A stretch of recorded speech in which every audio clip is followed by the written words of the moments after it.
Nosso mundo é construído na biologia, e quando começamos a entendê-la, ela se torna uma tecnologia. Ryan Bettencourt.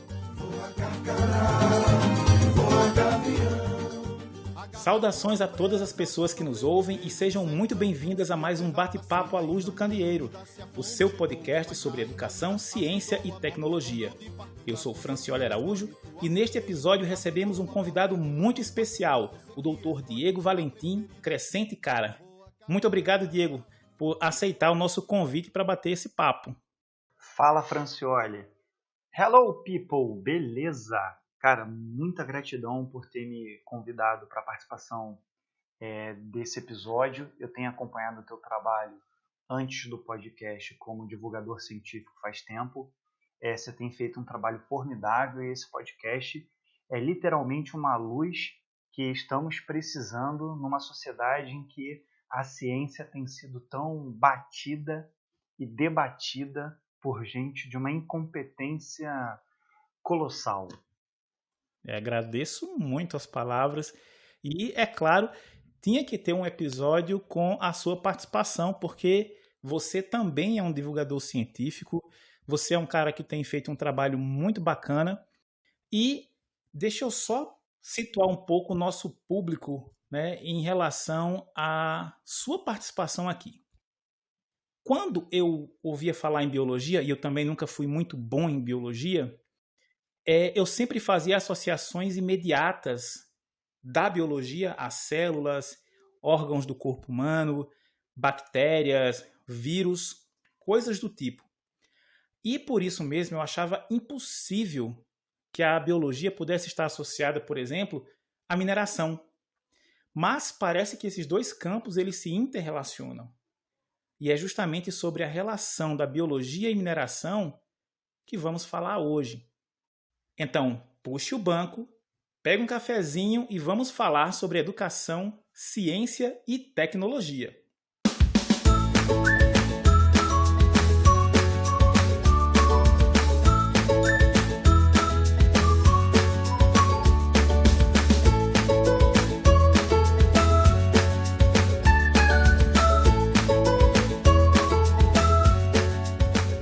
Cara, sem trocadilhos, fazendo meu dever de casa, eu descobri que você é formado em Ciências Biológicas e tem mestrado e doutorado em Tecnologia de Processos Químicos e Bioquímicos pela UFRJ, com experiência na área de microbiologia, com ênfase em microbiologia industrial e de fermentação.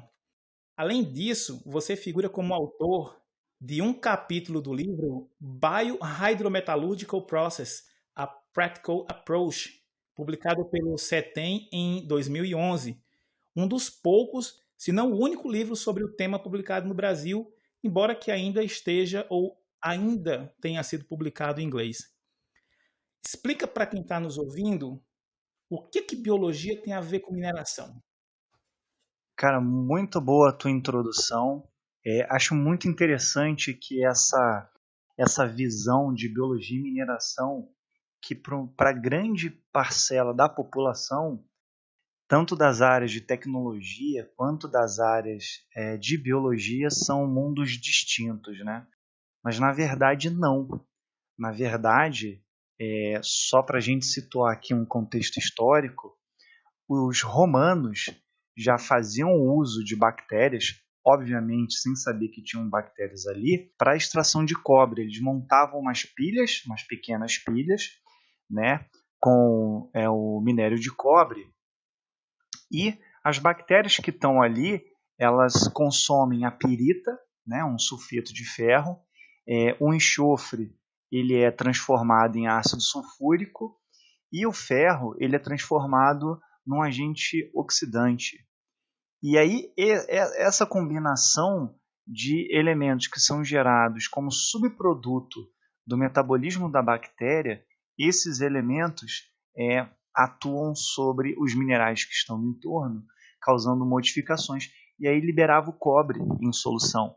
Então os romanos já faziam uso de biolixiviação, né, que seria uma lixiviação assistida por micro-organismos, e tem esse contexto histórico, né? Muito bacana, porque a gente vê isso muito assim. você se foca muito no processo químico da coisa, mas esquece dessas bactérias por trás. Né, com certeza. E o que me fez mais chamar atenção para essa interação é a minha paixão de antes da faculdade, que são os líquens. Né? O que é o líquen? É uma associação entre um fungo e uma alga que ele vive na rocha. Então, todo mundo que já pegou e já viu uma rocha, já viu uma pedra, tem às vezes construção de cimento, tem aquela coisinha circular branca, às vezes verdeada, às vezes rosinha, que são líquens, ele se alimenta literalmente da rocha. Então, eu fiquei apaixonado quando descobri que tinha essa relação de organismos com rocha, ainda no ensino médio. Eu me apaixonei pelos líquens. E depois dessa sua paixão pelos líquens, líquens. Depois dessa sua paixão pelos líquens, você começou a tua graduação, mas eu imagino que você não tenha imediatamente partido para essa coisa de biolixiviação ou processos biológicos na área dos minerais, né? Não, aí foi uma questão de oportunidade e o que aconteceu, assim, para eu ser breve na minha explicação. Quando eu comecei a faculdade de biologia, o meu professor de química no primeiro período falou assim: nossa, você tem um bom desempenho no laboratório e na disciplina. Você não pensa em fazer estágio no CETEM? Eu falei: com certeza eu penso. E diabos lá eu sabia o que era o CETEM. E o nome desse meu professor é o Jorge Sobral. E o irmão dele é pesquisador bem conhecido na área de mineração, o Luiz Sobral, do Centro de Tecnologia Mineral, localizado no Fundão. E assim, no segundo período da faculdade, eu fui conversar com ele lá no CETEM, um centro de pesquisa na área de mineração. Acabei ingressando como bolsista de iniciação científica e aí desenvolvi a minha parte profissional toda nessa área. Não comecei na área de biologia e mineração, mas em questão de 2 anos eu já estava trabalhando na área. Então foi uma questão de oportunidade, assim, casou, né? E aí, como eu gostava muito dessa área de tecnologia, de ver as coisas aplicadas, eu acabei me apaixonando e continuei nela até hoje. Então, Diegão, por exemplo, né, quando a gente começa a realmente estudar algumas formações minerais, por exemplo, a gente acaba percebendo o papel da biologia. Por exemplo, um dos minerais mais utilizados, ou que foi utilizado, ele é bastante utilizado, na verdade, para a produção, inclusive, de outros metais, que é o carvão. Ele tem todo um histórico biológico, não é? É um material orgânico que, com o passar do tempo, ele vai sendo comprimido, calor, e aí você vai tendo a formação de outros elementos até chegar ao carvão. O próprio petróleo é material biológico que foi degradado. As pessoas costumam dizer que é dinossauro, mas eu acho que dinossauro não tem nada, né? Ou se tem, tem muito pouco. E que acaba formando o petróleo, embora ele não é bem um mineral, né? Mas a gente tem esses elementos. Eu me recordo muito bem que a própria formação do diamante, que é carbono, não se tem ainda uma definição clara de como ele é formado, porque tem muita suposição. Sabe-se que é formado em grandes profundidades, 80 quilômetros mais ou menos aí de profundidade, mas aí você tem aquelas questões: como é que a gente vai ter matéria orgânica, carbono, nessas profundidades para poder formar o diamante, etc. Então, quando a gente começa realmente a estudar a formação dos minerais inicialmente ali, você começa a perceber que a biologia ela tem sim um papel importante na formação desses minerais e, de uma forma geral, não é só química, né? Não é só a química ou não é somente a física, como a gente está bem acostumado a pensar, não é isso? Com certeza. Se você pensar na própria atmosfera que a gente tem hoje de composição de nitrogênio e uma porcentagem alta, cerca de 21% de oxigênio, esse oxigênio advém da fotossíntese. Então a gente teve quase 1 bilhão de anos, salvo engano, de fotossíntese produzindo esse oxigênio, e esse oxigênio na atmosfera oxidando a superfície e transformando também esses minerais. Uma coisa que eu gosto sempre de lembrar é que, como você falou, quando as pessoas começam a estudar a mineração, por exemplo, engenharia de minas ou engenheiros químicos, todas as profissões que estão envolvidas no estudo ou envolvidas na área de mineração, esbarram na biologia.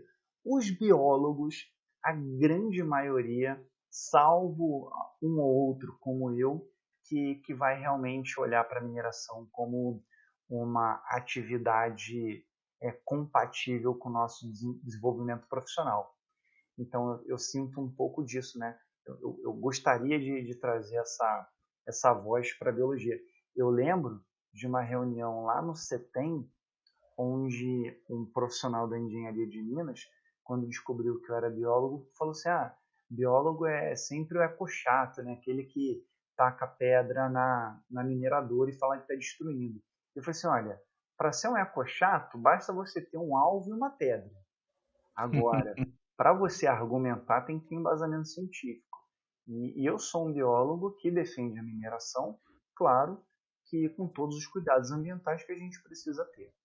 E é uma coisa interessante que também me chamou a atenção, embora a minha formação não seja para a mineração, a minha formação de graduação, eu sou tecnólogo em materiais, mas acompanho cursos de mineração, da área de engenharia, da área de tecnologia, também sou professor da área de tecnologia em mineração, e no momento em que nós estávamos fazendo, por exemplo, o projeto do curso de tecnologia em mineração, lá do Amapá, do IF Amapá, nunca me passou pela cabeça uma disciplina de biologia voltada para a área de mineração. Na minha graduação eu não vi. E desconheço ter também essa disciplina nas grades de engenharia de minas. E quando a gente pega hoje, como você bem comentou, processos biológicos, como o que os romanos usavam, né, para fazer biolixiviação, quando a gente pega alguns livros sobre lixiviação, que é esse processo onde os minerais eles vão ser solubilizados, eles estão na fase sólida, eles acabam passando para a fase líquida pela ação de um ácido, pela ação de bactérias. A gente vê ali nesses livros o papel da biologia. Mas quando estudamos esses processos, durante o nosso processo de formação acadêmica, isso parece ser completamente ignorado. Eu particularmente tive contato com a biologia na mineração quando estávamos realizando um projeto para biolixiviação de cobre inicialmente, mas que depois virou biolixiviação de macronutrientes do solo, quando o coordenador do projeto, na época o professor José Ivan, convidou um biólogo para fazer os meios de cultura e participar desse projeto. Até aquele momento, eu não fazia ideia de que era possível integrar essas áreas ou de que essas áreas elas estivessem tão intrinsecamente conectadas como realmente estão. E sua experiência no CETEM, que foi onde você realmente começou a verificar essa possibilidade de atuação, de integração, como é que foi essa experiência para você lá no CETEM? Olha, os projetos que a gente começou, eles foram projetos iniciais no CETEM. Já tinha tido algumas experiências na década de 70, se não me engano, com biolixiviação. A minha orientadora trabalhou ela não trabalhou com a indústria mineral, mas ela trabalhou com a biolixiviação, na verdade, de carvão, né, no sentido de reduzir a carga de enxofre. Então, o objetivo dela era fazer com que as bactérias consumissem o enxofre do carvão para reduzir o teor de enxofre no carvão e ele ter uma qualidade maior, né? E às vezes até conseguir ser aceito dentro de uma legislação ambiental vigente.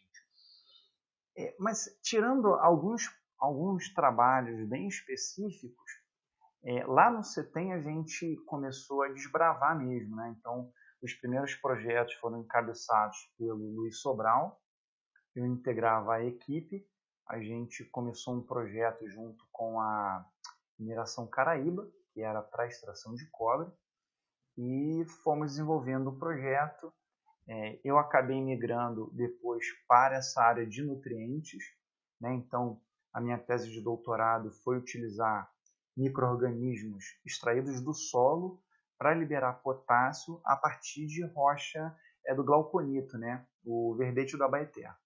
E aí a minha ideia era extrair o potássio, uma rota tecnológica para extrair potássio, se não me engano, lá em 2008, 2009, eu não lembro, o potássio atingiu a sua máxima histórica de $1.000 a tonelada FOB, né, o preço mais praticado. Ele estava girando em torno de 200, $300 e foi para 1.000.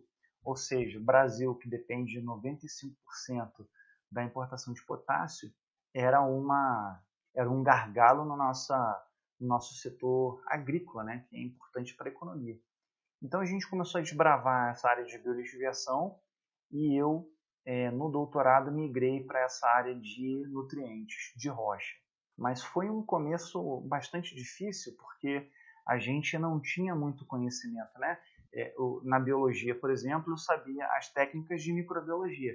Sabia cultivar bactérias, sabia isolar micro-organismos, sabia fazer uma série de protocolos, mas específicos da mineração, da biolixiviação ou de outros processos envolvendo biologia e mineração, eu não sabia. Então a gente tinha que trabalho árduo científico mesmo.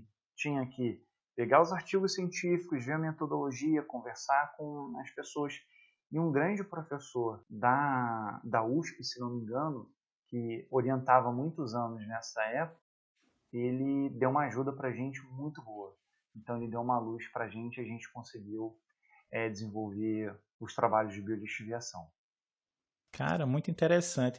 Eu cheguei a começar um doutorado na Federal do Rio Grande do Sul e eu inicialmente havia feito um trabalho, ou participado de um grupo de trabalho, onde nós fizemos a extração de potássio de resíduos de construção, basicamente telhas e tijolos fabricados com argila vermelha. E eu me lembro que quando desenvolvemos esse trabalho inicialmente, junto com a Embrapa, nós fazíamos era uma lixiviação, mas trabalhávamos com ácido cítrico e um outro ácido agora que eu não vou me recordar, e fazíamos a lixiviação desse potássio e aplicávamos na cultura da banana. E foi uma coisa assim que me chamou muita atenção pelo potencial disso. E tanto que eu, quando comecei o doutorado na URGS, que acabei não finalizando, então eu vi um grande potencial nisso. E, inclusive, foi um desafio que eu topei porque havia um ex-diretor, hoje já falecido do CETEM, que num evento que ele participou em Natal, e ele trabalhava bastante com rochagem, que é justamente essa técnica de você pegar uma rocha, fazer lixiviação diretamente no solo, para lixiviação desses macronutrientes. Ele disse que não era possível fazer essa técnica no material que nós estávamos estudando. E aquilo ali me motivou a dizer, não, mas eu vou provar que a gente consegue. Infelizmente ele faleceu, já tem um tempinho aí que ele faleceu. Eu acabei não concluindo essa parte, né? Acabei indo para um outro doutorado num outro tema, mas foi algo que me chamou muita atenção, principalmente para essa questão da biolixiviação, dos bioprocessos. Também não é minha área, né? Como a minha formação é da área de materiais, então imaginava muitos, eu sabia uma parte do processo, mas me faltava o conhecimento da biologia, justamente por não termos essa disciplina ou esse conjunto de conhecimentos ali nas nossas grades. E aí também era uma coisa que acho que você tinha um conhecimento biológico, não tinha muito a outra parte do conhecimento, correu atrás dela. O meu caminho já foi o inverso. Eu tinha o conhecimento do processo e não tinha conhecimento da parte biológica. O que a gente, o que eu observo assim das escolas de tecnologia no Brasil é que de modo geral elas dão a esses processos biológicos, é como esse diretor comentou, né? É sempre olhado com descrença, é sempre olhado como algo com baixo potencial tecnológico, é sempre olhado com muitas dificuldades, pouco retorno. E eu discordo, porque os seres vivos estão aí literalmente atacando as rochas para tirar os nutrientes e sobreviver há bilhões de anos, entendeu? Tem muito mais experiência do que Exatamente. Tem muito mais experiência que o ser humano. Você pega, por exemplo, algas diatomáceas, né? Elas sintetizam sílica, cara. Pegando o silício ali, não lembro ácido sílico que está no mar, para sintetizar uma carapaça, aquelas bonitonas que você vê no microscópio, né? E fica brilhando e tal, e parece umas plaquinhas perfuradas, uns triângulos. Quer dizer, ela tem um metabolismo apto a manipular silício, cara. Entendeu? Então, quando você olha assim, em termos de metabolismo, né? Todas as ferramentas bioquímicas que as células têm para conseguir trabalhar com ferro, com cobre, com zinco, com selênio, com manganês. Cara, é lindo, entendeu? E aí, por exemplo, né, o ferro é um elemento importante no metabolismo das células, no transporte de elétrons. Então, você tem muitas bactérias que produzem substâncias específicas para retirar ferro de rochas, entendeu? E adquirir aquele ferro. Sim. Então, eu acho isso, que a biologia tem um potencial enorme, a biotecnologia está aí para dar um sentido a isso, e cabe a gente que está trabalhando na área de biotecnologia mostrar para as pessoas que olham com uma certa distância que nós temos tecnologias, bioprocessos que são tecnologicamente viáveis e economicamente viáveis. Diegão, então me diga uma coisa, cara, você falou sobre, né, comentou essa questão de um dos engenheiros que estava presente no projeto que falava que os biólogos, né, ecochatos. É possível ser biólogo e defender a mineração? É possível isso? Com certeza. Eu sou um deles. Agora, serei honesto contigo, não é a grande maioria. Mas por que não é a grande maioria? Porque nos cursos de biologia falta muitas vezes essa visão tecnológica. Então, se você pegar uma formação, por exemplo, muito voltada para áreas específicas da biologia, botânica, zoologia, o graduando ali passa longe de biotecnologia, de tecnologias. Então, é muito fácil para ele comprar um discurso que não precisa de um estudo. A mineração ela é essencial na vida da gente, no desenvolvimento, em vários aspectos. Agora, eu concordo com os ecochatos de que também você não precisa ter uma mineradora que não tenha boas práticas. Qual é a dificuldade das empresas, das mineradoras, terem boas práticas ambientais? Entende? Será que ganhar aquele, sei lá, cara, 30 centavos na tonelada porque não está investindo na área de meio ambiente é saudável? E aí eu vejo quantas mineradoras têm biólogos contratados? São poucos. Então, é sempre um lado olhando para o outro com uma certa desconfiança, sabe? Isso é muito, muito, muito triste. Cara, eu pergunto isso muito porque eu tive a experiência de visitar algumas mineradoras, uma delas no município de Mataraca, na Paraíba, um projeto chamado Millennium Inorganic Chemicals, que eles fazem a exploração de minerais pesados, como a ilmenita, rutilo, zirconita. E o tipo de exploração me chamou muita atenção, porque quando eu visitei, eu morava em Natal, então era uma mineradora relativamente perto, ficava na fronteira do Rio Grande do Norte com a Paraíba, e eles mineram dunas, eles desmontam dunas, usando uma draga. E quando eu fui visitar essa operação, o que eu vi foi um projeto ambiental, porque a preocupação com a desmontagem e montagem das dunas era um negócio absurdo. Mas eu fui no campo, eu fui lá, eu fui ver, não cheguei aí na draga, mas fiquei nas áreas próximas, e o projeto de recuperação que eles tinham, junto com biólogos, era um negócio fantástico. E uma das coisas que mais me chamou a atenção, essa visita já faz mais de 15 anos, mas me chamou bastante atenção, é porque eles estavam fazendo a desmontagem de uma duna e tinha uma árvore no meio. E eles disseram, aquela área ali a gente não pode mexer nela, porque aquela árvore tem um ninho. E aquele ninho tem uma espécie de pássaro e tal, e a gente está fazendo todo o processo ao redor, de uma margem de segurança bem razoável, e a gente não pode mexer naquela área. Então, eu vi ali preocupações relacionadas ao meio ambiente. Uma outra oportunidade que eu tive de ver essa preocupação, e aí às vezes é uma das coisas que dentro da mineração eu vejo que falta muito, a gente dá muita visibilidade ao que não é bom, a acidentes, né? Como a gente já comentou aqui no episódio que o professor André participou, mas nós não damos visibilidade às coisas boas.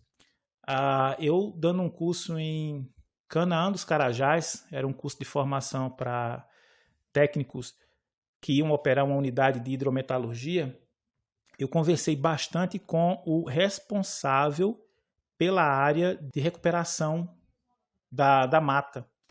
E era um cara com conhecimento fantástico. E era impressionante a forma como eles tinham toda essa questão do manejo, do reflorestamento, a preocupação com o reflorestar com árvores nativas dentro do projeto deles e sendo executado. Então, e já também participei de algumas reuniões com algumas pessoas com posturas muito radicais em relação às operações mineiras, que não contribuíam em nada. Então, eu cheguei a ver o ponto onde você tem as pessoas trabalhando junto para fazer uma mineração melhor, fazer uma mineração mais consciente e ambientalmente correta. E eu vi também essas pessoas que se opõem sem nenhum argumento e sem nenhuma proposta de melhorar o processo para que a gente tenha ali esse equilíbrio, né? E assim, aqui no Brasil também a gente tem alguns exemplos de minerações sustentáveis, de projetos sustentáveis, mas ele passa muito por isso, pela integração de competências, né? Não deixar as coisas somente nas mãos do engenheiro, a gente precisa ter equipes multidisciplinares, não é isso? Com certeza, né? E quando você comenta aí, né, sobre por que as pessoas, por que a visibilidade de eventos ruins é grande e de eventos bons nem tanto, eu sempre pergunto para quando a gente conversa sobre isso, para as pessoas e falo assim, quantas vezes você já pegou um produto que você gostou, você ligou no saque e falou assim, olha, eu queria dizer que o produto de vocês é maravilhoso, viu? Só liguei para agradecer, estou super satisfeito, muito bom. Dificilmente. Uhum. Mas quando é um problema, você liga lá e fala, aqui vem uma porcaria, hein? Brincadeira. Então eu acho que o ser humano, naturalmente, tem esse viés de não valorizar o que é o positivo e valorizar o que é o negativo, né? Isso é natural. Você pega, por exemplo, essas pesquisas de satisfação, né? Isso é um problema que a gente às vezes tem na própria faculdade, que você recebe lá 5, 6 reclamações. Tá, e quantas pessoas falaram que você é bacana? Nenhuma. Então o pessoal só vai lá para reclamar, para falar que você é bom, fica em casa. Então isso é um viés do ser humano. O que eu acho que deveria ter nesse sentido, né, seria, por exemplo, os conselhos, né, tanto de biologia quanto, por exemplo, o CREA, que abarca engenharia de mineração, áreas tecnológicas, fazer um trabalho de educação mesmo, dizendo, olha, ir nas faculdades que têm curso de biologia e mineração e falar, olha, existem boas práticas, essas empresas fazem isso é importante proteger porque garante uma série de coisas para a sociedade e que a mineração também é importante. Literalmente um trabalho de conscientização. O que eu vejo é que nenhuma profissão, vamos dizer assim, nem os biólogos, nem a galera da tecnologia está pegando para si essa missão de educar o povo brasileiro ou de educar os próprios profissionais, né? Então, fica um grupo formando os ecochatos, falando mal daquele grupo que não está nem aí, joga tudo em planilha de Excel e vê meio ambiente só como custo e entrave, e a falta, talvez, uma coordenação dos agentes fazer essa divulgação, né? Eu lembro que quando a gente começou os projetos, a parte de biolixiviação entrava muito nessa questão, já talvez esteja até ultrapassada, do marketing verde, né? De você falar, olha, nós temos práticas ambientais, nós não somos tão péssimos assim. Eu acho que a gente precisa desconstruir uma visão errada da mineração como um todo e construir uma visão positiva e, onde tiver defeito, a gente apontar para que possa ser corrigido. Não sei se você concorda comigo. Sim, concordo. Eu acho que esse é o grande problema. E, assim, a gente esquece muitas vezes, e isso quando eu falo que nós esquecemos, eu falo inclusive dos próprios ou das próprias agências reguladoras que trabalham ali com a mineração, elas também se esquecem dos papéis que a atividade desempenha para uma determinada região. Só para você ter uma ideia, eu participei de uma reunião certa vez, tinham algumas autoridades locais e agentes do DNPM, que era o Departamento Nacional de Mineração, né, que hoje é a Agência Nacional. E se discutia a situação dos garimpeiros em uma determinada região entre dois estados. E a solução que eu ouvi da boca do representante do DNPM é fechar todos os garimpos, que não eram garimpos ilegais, eram garimpos legais. Eles queriam fechar todos os garimpos e dar um auxílio para essas pessoas. E aí você imagina, nós estávamos falando na época de cerca de 1.500 pessoas. 1.500 pessoas que, para o padrão da região, alimentavam cada um 4. Então nós teríamos ali, basicamente, 6.000 pessoas que dependiam diretamente da atividade, tendo sua renda, sua fonte de renda prejudicada, porque era muito mais cômodo simplesmente barrar, ou teoricamente barrar, porque se você força o legal a sair da legalidade, ele vai continuar praticando aquela coisa, só que de forma ilegal. 6.000 pessoas, eu estou falando de um município ou de municípios com um número muito pequeno de pessoas, então o impacto é muito grande. Então, é importante que a gente, enquanto agentes de divulgação, educadores, que a gente consiga promover meios de educar as pessoas. As empresas, eu já falei várias vezes, em outras oportunidades, no Brasil o agro é pop, mas a mineração, que tem uma parcela importante também para o índice de desenvolvimento humano, porque é sabido que os municípios que têm atividade de mineração, o IDH é normalmente mais elevado do que aqueles municípios que não têm, e muitas vezes bem maior do que a média geral, né, do estado. Então, existem benefícios para a atividade mineira.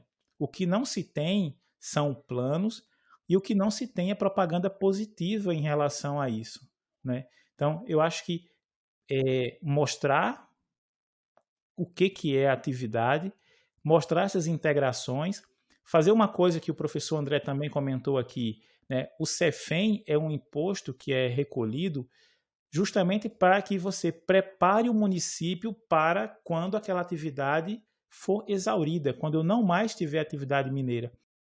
Ou seja, identificar na região potencialidades, e essas potencialidades elas podem ser turismo, elas podem ser potencialidades relacionadas à biodiversidade, ela pode ter inúmeras outras potencialidades que deveriam ser desenvolvidas enquanto a mineração está sendo realizada, por intermédio do imposto do CEFEM, se preparar para quando aquela empresa sair dali, você tenha condições de manter esses municípios, essas cidades onde a mineradora ela está instalada, a continuar, para que a atividade econômica dela não pare. Então, eu acho que falta muito de muitos setores, né? E a mineradora, e a gente tem algumas situações muito específicas, onde as mineradoras elas não se deixam conhecer. Então, eu acho que tem muitas coisas aí que a gente precisa melhorar, tem que fazer um monte de coisa, mas eu quero que você fale mais um pouco sobre essa questão da biologia na mineração,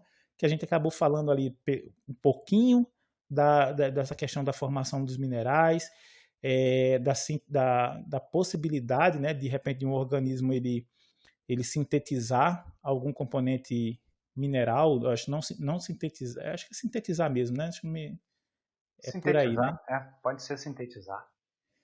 E da biolixiviação, que seria a utilização de bactérias para que ele faça, né? Ele vai fazer a digestão de um determinado elemento. E a gente já citou aí o cobre, já citou o enxofre, né? O cobre no caso da pirita, né?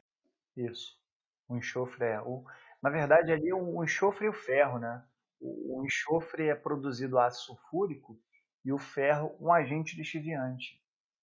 Né? Então você tem a pirita, na verdade, ela é o mineral ali preferido por um determinado grupo de bactérias para que seja essa atuação.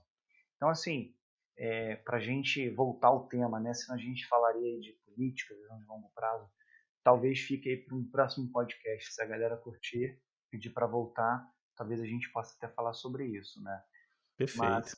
Então, quando eu comecei a estudar a parte de biolixiviação, dentro dessa toda interface de biologia e mineração, a biolixiviação é uma delas, né? Por exemplo, uma outra que a gente tem, que eu também fui apaixonado, e eu tenho uma publicação, é a fitomineração, que é você utilizar plantas na extração de elementos de interesse. Né? Então, por exemplo, quando você pega ali mineração de ouro, né? Então você tem um resíduo ali, às vezes do processo, que você tem a quantidade de ouro, salvo engano, eu posso estar bem desatualizado, tá? Peço desculpas aos ouvintes, porque faz tempo que eu não vejo esses números. Mas, se não me engano, se você tiver menos de 1 grama por tonelada, não é economicamente viável você extrair esse ouro. Mas você pode pegar nessas pilhas ou nessas regiões de rejeito, você colocar algumas plantas que são chamadas hiperacumuladoras. E essas plantas têm a capacidade, de alguma razão biológica que a gente desconhece na grande maioria das vezes, de acumular alguns elementos numa concentração muito mais alta do que o meio. E aí você recolhe essa planta, você incinera ela, porque ela tem matéria orgânica, então entra aí como coprodução de energia, barateando o teu processo, e as cinzas enriquecidas naquele elemento você faz uma lixiviação química. Então veja, você pode utilizar as plantas para subprodutos ou rejeitos da própria mineração. Você ainda tem uma outra vertente aí que pode dar continuidade, né? A fitomineração, claro, a gente acredita que, por exemplo, numa mina que foi exaurida, mas dependendo do valor do metal, vale a pena você pensar em fazer uma fitomineração. E o maquinário para você fazer isso é o mesmo maquinário que você utiliza para uma agricultura.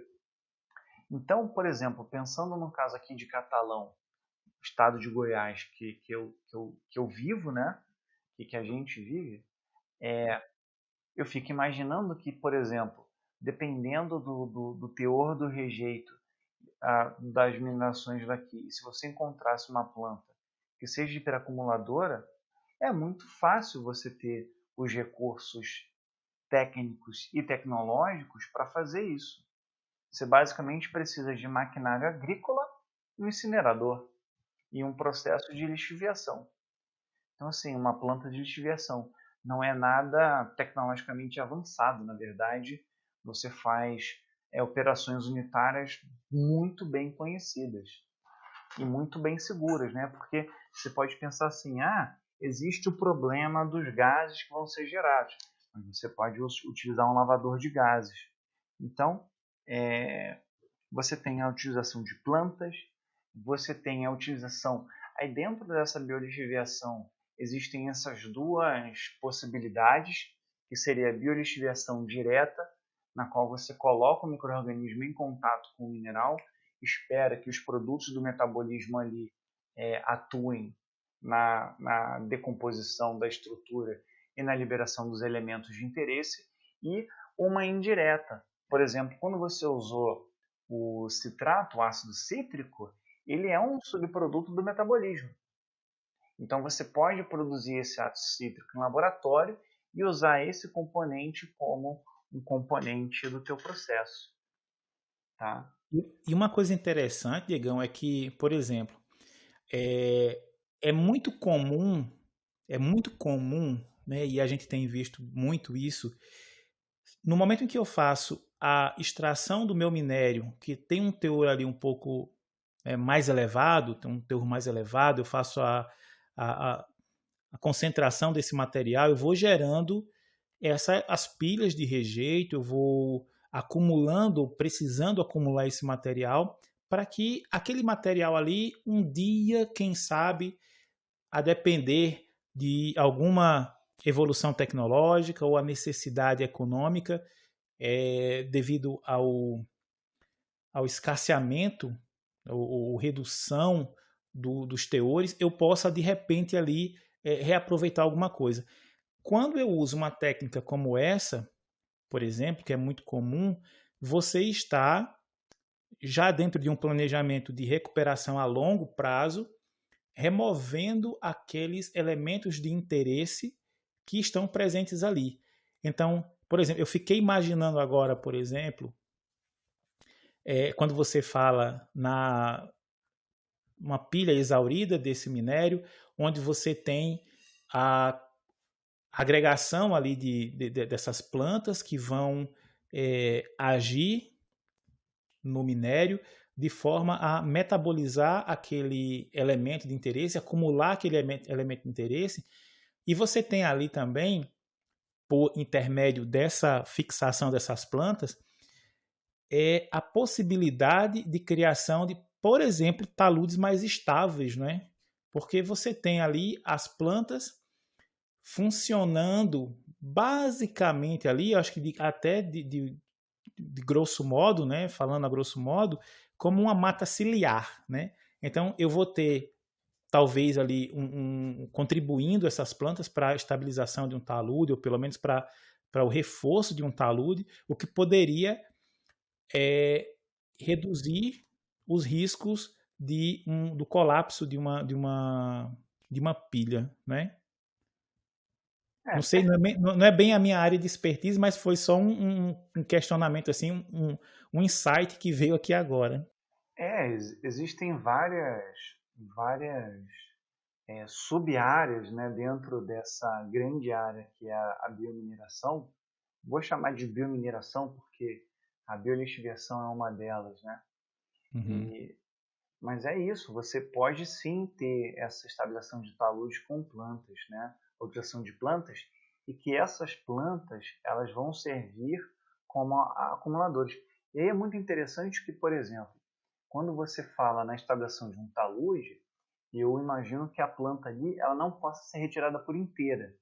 Então você Uhum. precisa estudar o metabolismo da planta para saber se ela está acumulando os elementos na raiz, no caule ou na folha. Porque na folha você faz uma colheita, né? O nome é colheita mesmo.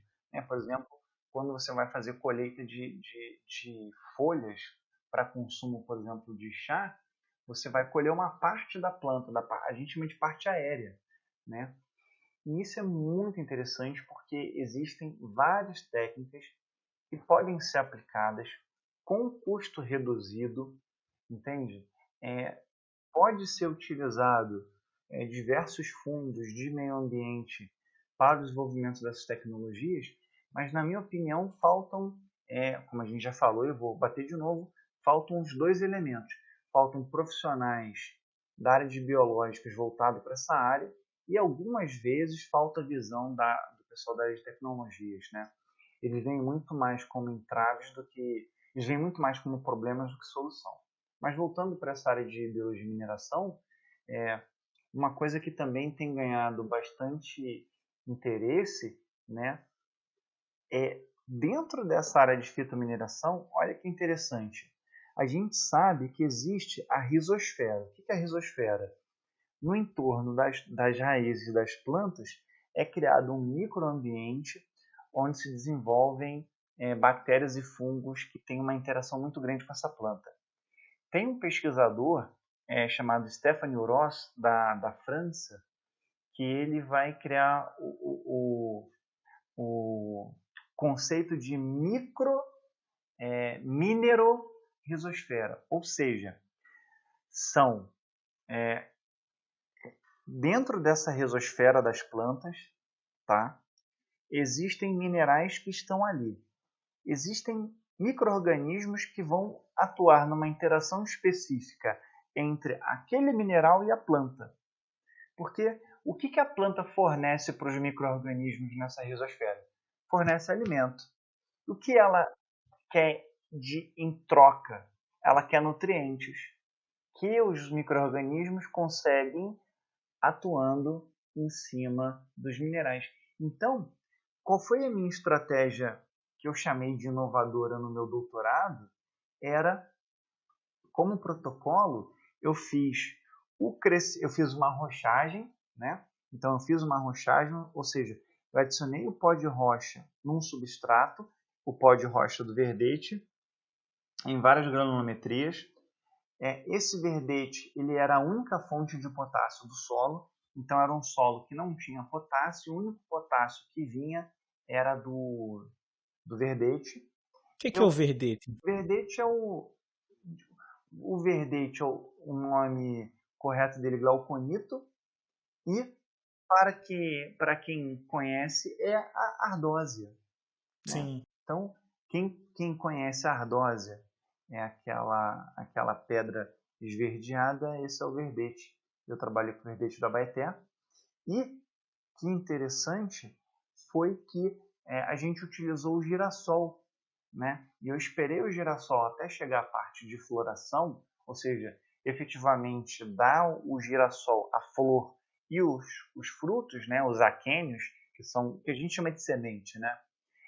Por quê? Porque nessa fase do girassol é quando ele tem uma maior requisição de potássio. Entende? Aí qual era a minha estratégia, né? A minha hipótese? Bom, o girassol vai precisar de bastante potássio, vai estabelecer relações positivas com micro-organismos que liberam mais potássio. E aí, depois de obter ali o girassol, eu fiz o isolamento de micro-organismos do solo, cheguei a quase 30 micro-organismos com uma série de aspectos biotecnológicos muito interessantes, de produção de polissacarídeos, produção de goma, mas eu dei uma focada naqueles que tinham potencial para solubilizar o potássio, né? Dentro dessa vertente, eu poderia ter feito ali diversas teses, né? Porque é literalmente um mundo que você tem ali de interações. E claro, dentro desse mundo todo, dentro desse filme todo, eu fui lá e tirei uma fotografia e falei, bom, vou estudar só essa pequena dimensão, esse pequeno espaço. Foi muito interessante. Em 2010, teve um congresso de rochagem em Brasília, se não me engano foi o segundo congresso de rochagem. Eu participei e o falecido e estimado professor Lapido, ele tinha uma palestra de 20 minutos e dos 20 minutos dele ele me cedeu 5 minutos para que eu pudesse apresentar o meu projeto, que era um dos projetos inovadores. A gente estava começando nessa área de interface biologia, mineração e agricultura. A gente estava começando um projeto no CETEM com verba do Ministério da Ciência e Tecnologia e da Ministério de Minas e Energia, no caso, se não me engano na época era MNE, não, hoje era Ciência e Tecnologia, não lembro qual foi. A gente tinha uma verba destinada para isso, né? As minhas orientadoras conseguiram, claro, via edital, e o professor Lapedo me deu 5 minutos. Durante esses 5 minutos eu falei com toda a minha paixão de início de doutorado e consegui ganhar muitos amigos nessa área. Foi muito interessante. Foi uma experiência muito positiva. Eu agradeço muito você ter aceitado o convite. Infelizmente, o cafezinho já acabou. Queria agradecer muito e já deixar o convite para uma nova vinda sua, uma nova participação, porque realmente a gente tem muita coisa para conversar. Eu que agradeço o convite. É uma oportunidade ímpar poder conversar com você, conversar com os ouvintes, poder a gente divulgar aquilo que às vezes nos move, né, François? Aquela paixão que a gente tem pela divulgação científica, por poder trazer aí novidades para a galera. Tua disposição, é sempre um prazer conversar contigo, participar do programa aqui. Sou um ouvinte semanal, todas as publicações que estão lá eu estou acompanhando, inclusive dessa última série de 2 postagens sobre leitura, né? Monty Adler, eu não conhecia, fui buscar o livro dele para melhorar a minha leitura, então já agradeço aí, vocês já contribuíram na minha formação, né? E é isso, agradecer a você, todos os ouvintes, e estamos aí junto para a próxima. Poxa, fantástico. E a nossa série sobre o Mortimer Adler, ela vai continuar, a gente já está preparando alguns outros episódios, porque é um tema muito relevante, né? De uma forma geral, para a formação do cidadão e também para a formação dos futuros e dos atuais, né, cientistas em formação. Porque se você consegue ler bem, você consegue entender muito bem a mensagem e a gente consegue elevar esse nosso nível de compreensão das coisas, não é isso? Você quer deixar algum recadinho, dizer onde as pessoas encontram você, suas redes sociais, se é que você usa redes sociais? Cara, eu tô no Facebook e no Instagram com o meu projeto de divulgação científica, que é o Guerrilha Acadêmica. A gente está no YouTube também, e Twitter a gente tentou usar, mas eu estou muito velho para essa rede social. Então, quem quiser nos seguir aí, tá Guerrilha Acadêmica. E consegue falar comigo ou com os outros integrantes do projeto. É um projeto de divulgação científica e agradeço o espaço aí, Francioli. Pô, bacana. Então, vou deixar depois aqui na descrição do episódio o link para o Guerrilha Acadêmica. Então, se você nos ouviu até aqui e gostou do podcast, considere apoiar o nosso trabalho, divulgando em suas redes sociais para que os seus familiares, amigos, grupos de pesquisa, professores, colegas de sala de aula, enfim, todo mundo que gosta de educação, ciência e tecnologia, e mesmo aqueles que ainda não sabem que gostam, conheçam o nosso trabalho e venham a fazer parte dessa comunidade. Eu queria, deixar apenas mais uma fala. Se você é biólogo, procura de repente um programa de pós-graduação que seja na área de mineração e que de repente se tenha interesse em fazer essa integração, porque é muito importante. Quando a gente constrói projetos de pesquisa que tem essa capacidade de unir pessoas de várias áreas diferentes, pensando soluções, é muito proveitoso para o grupo de pesquisa, para a pesquisa, e a gente tem aí a possibilidade de abrir janelas que às vezes nós nem imaginávamos que existiam. Não é isso aí, Diegão? Perfeito, né? E aceitem essa missão, aceitem esse desafio que a sociedade precisa, o mundo precisa. Exatamente. Então, pessoal, nós estamos presentes nos principais agregadores de podcast. Lembrando que aquelas pessoas que preferem não utilizar os agregadores, os nossos episódios também estão na nossa página aluzdocandeeiro.com.br. Então, é isso aí. Até o nosso próximo encontro. Até mais. Até mais, galera. Valeu!